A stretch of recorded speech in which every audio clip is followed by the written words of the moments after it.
A través de los años, Puerto Rico y Denver han tenido un enlace muy especial desde el 2002, cuando Carlos Arroyo tuvo su segunda experiencia en la NBA, luego Carmelo Anthony y Ricky Sánchez, que fue el jugador más joven, y el último que fue drafteado directo de high school, Renaldo Balkman, Julian Strawther, que actualmente juega con la franquicia. Son solo algunos de los puertorriqueños que han formado parte de esa histórica franquicia de los Denver Nuggets.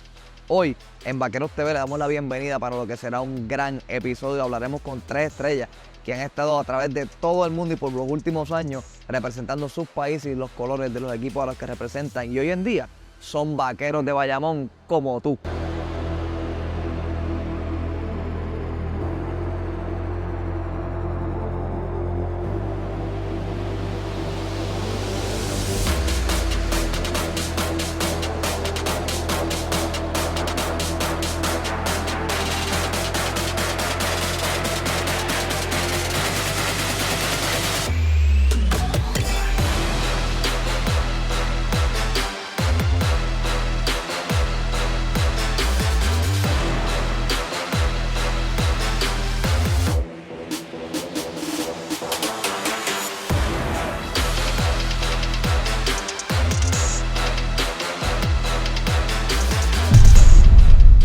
You start off with the Denver Nuggets. What's the first thing that came to your mind when you thought about landing in Denver, like for the first time?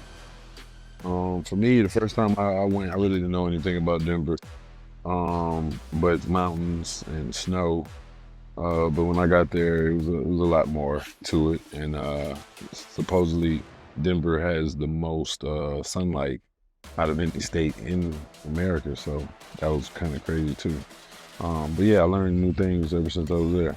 Yeah, I mean, coming from New York, very different city, of course, but lovely city. I was there 7 years, so after the trade, so it was I had a great time, and it was the more I got to know the city, and the more I felt comfortable in the city. Being that I'm from Florida and I played in certain places, like New York was cold, but Denver was extremely cold for me. And I just never thought that was gonna be in Denver. But I mean, going to Denver was a great thing. I came from a city of lights that never shut off till everything was closing early for me, and it was definitely a change. But I mean, I think the coldness for me that I didn't know about, you know.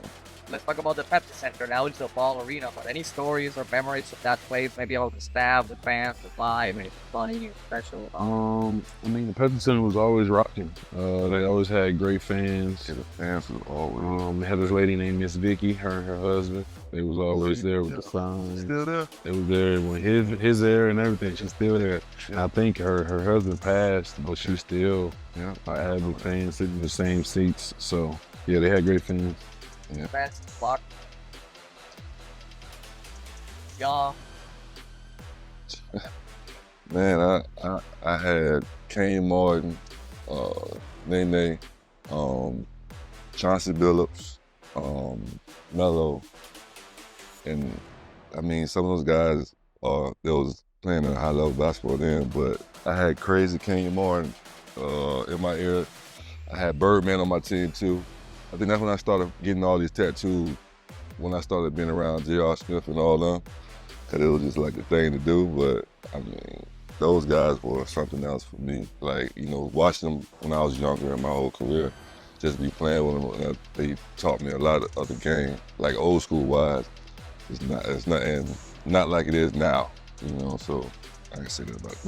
I had Andre Iguodala, Andre Miller, Al Harrington. I had some good vets on my team, and I feel like as a camaraderie wise, our team did a great job just being friends on and off the court. So that was fun.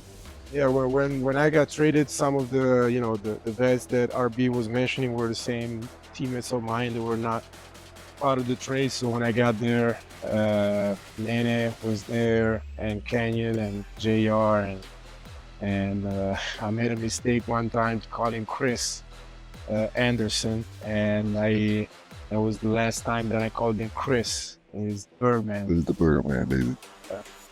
Yeah, but great times, and when I got there, they were winning, going to the playoff for so many seasons that you could feel that, and it was a time where they wanted to win. They would beat the most of them. Oh, about your first game with Denver, you got the game winner of a putback. Yeah, I do remember that play. I think we were playing the Pistons, I believe. And I was just so excited. I was so pumped up just to be in a new environment and get a fresh start on a new team. And first impressions are everything. So I was just trying to make sure my first impression was of a winner. And it was a great feeling. When he shot that free throw, he missed it. I fought on the baseline and then pushed him out the way and went and got the game-winning layup or dunk. And it was fun. It was a lot of fun. That's when I really got a taste of the fans in the Pepsi Center, which is now the Ball Arena. But yeah, This season is still I think in the practice facility that with that team we had the franchise record for the most the best regular season in franchise history, and I think that we still have the record for the most wins in a row that season.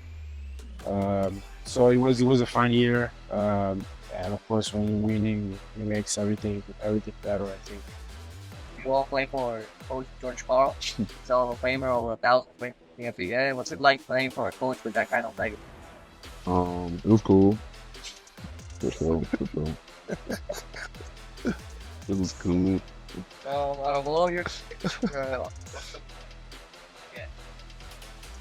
For me, the one moment I won't forget is that was my first, going to Denver was my first experience of the playoffs. I was coming from the Washington Wizards when they weren't making the playoffs at the time. And we was in the first round, but we took the Kobe's Lakers into the game 7, and I was just so amazing to me because I hadn't been in the playoffs at all. So that environment and my first taste of the playoffs, being with that team, a young team who was fast and hungry, we had a great time. I would say my first time going to the playoffs is when we played Kobe in LA, and it was a Western Conference final, and we lost, but it's a clip going around the internet, but when I guarded Kobe and hit 2-3 shots on it that game, I think that's like one of the best things ever, like just coming to Denver, for me, was that moment, because growing up, you never see yourself playing in the finals, nothing like that. Now you're here, and I'm playing against things, so it's like, so it was a great time. No, I think I was being there for 7 years. I think off the court, you were able to build some relationships that are still nowadays still going, and still has friends over there, and so every summer I stop by the city and hang out with my friends that are still there. So are the things that are gonna last the longest, and of course basketball, when you are in a city for 7 years, I think that I got the chance to see the winning part, also the losing part. My first 3 years were winning, my last 4 years were losing, so I saw both sides, and but still, like we were talking about the fans before, it was always great to play home.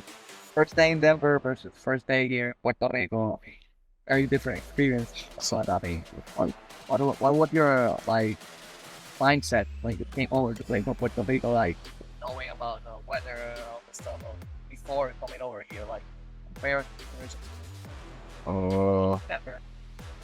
My first day in Denver, I was traded to Denver, so that was around February, and it was cold. So my first day in Denver was very cold, and that's the total opposite of my first day in Puerto Rico, which I actually came, I believe, in February also, and it was 80 degrees, beautiful day. So first, Puerto Rico definitely wins on the first impression of the environment, I guess.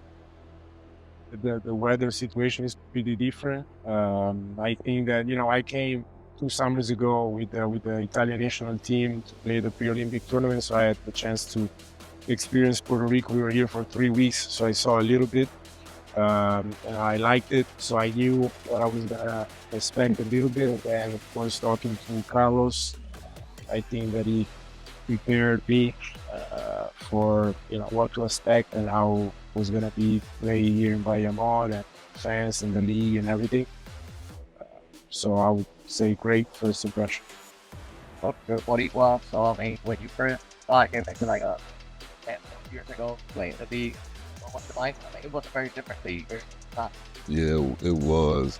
Well, playing against like the big guys, and I mean, we had Peter John here. Right. That's like one of the big guys that I always played against. But right, playing against like the big guys like the Shaqs and all that come here, playing against the bigs that just run the floor, it was totally different for me. Like that, just coming from there. You know what I'm saying?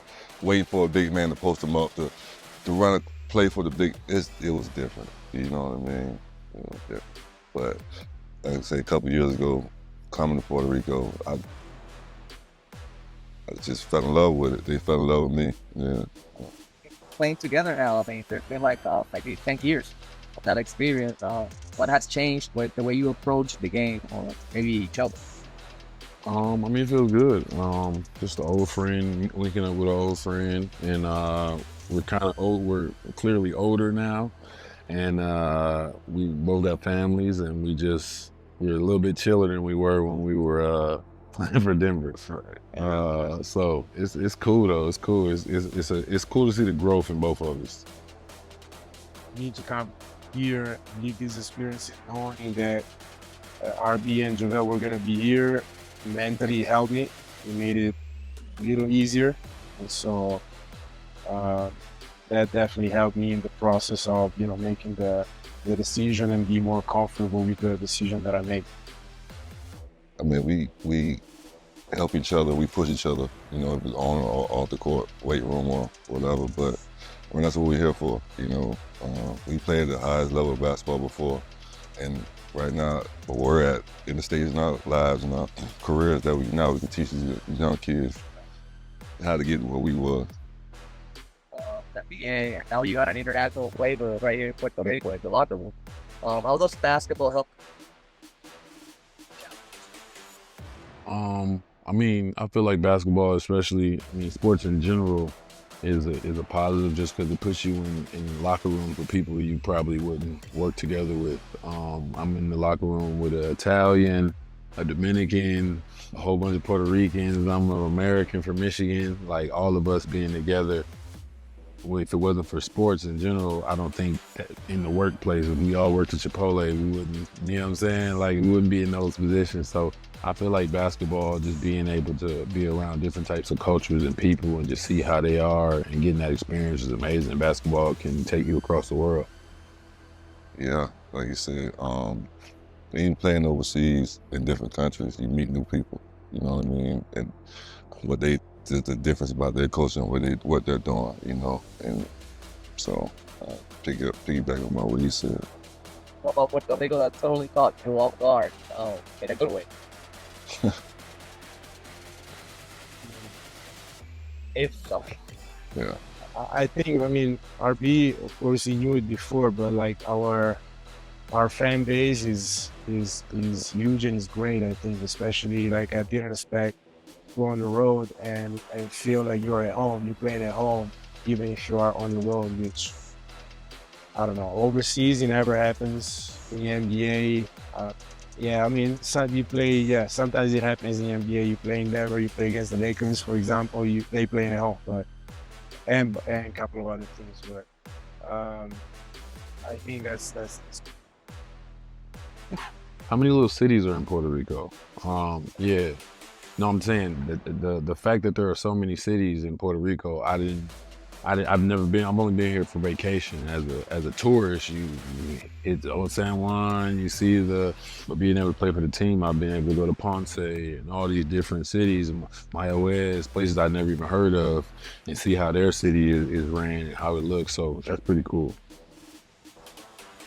Yeah. Yeah, what do you guys want?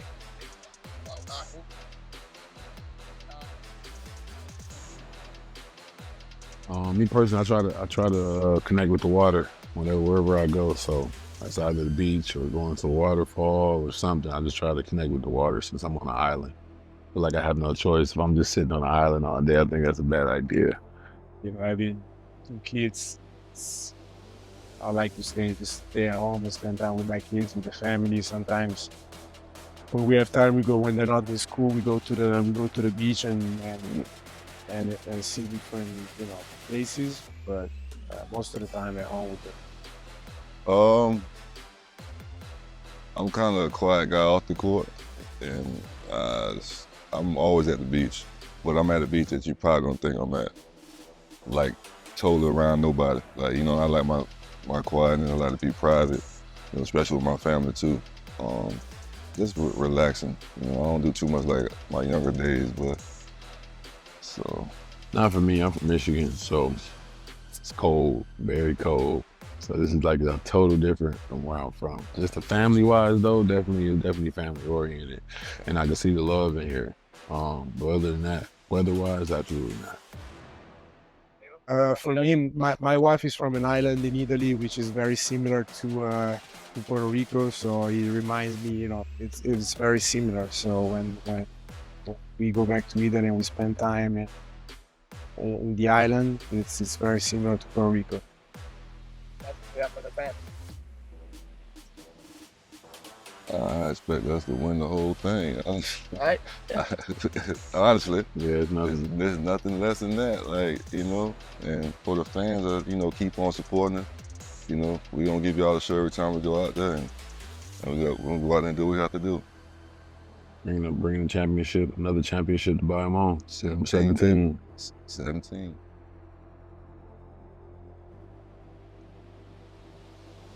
We love you, Puerto Rico. Y gracias a JaVale, gracias a Galo y a Renaldo por compartir un ratito con nosotros acá en Vaqueros TV. Ha sido realmente un verdadero placer tener esa conversación con ellos aquí en el rancho. Ya estamos en playoff, amigos fanáticos, y realmente los Vaqueros andan galopando hacia la cima. No importa si usted llegó joven al rancho este año o si usted celebró los campeonatos con Rubén Rodríguez, tiene que prepararse para lo que viene esta próxima semana en Bayamón, Puerto Rico.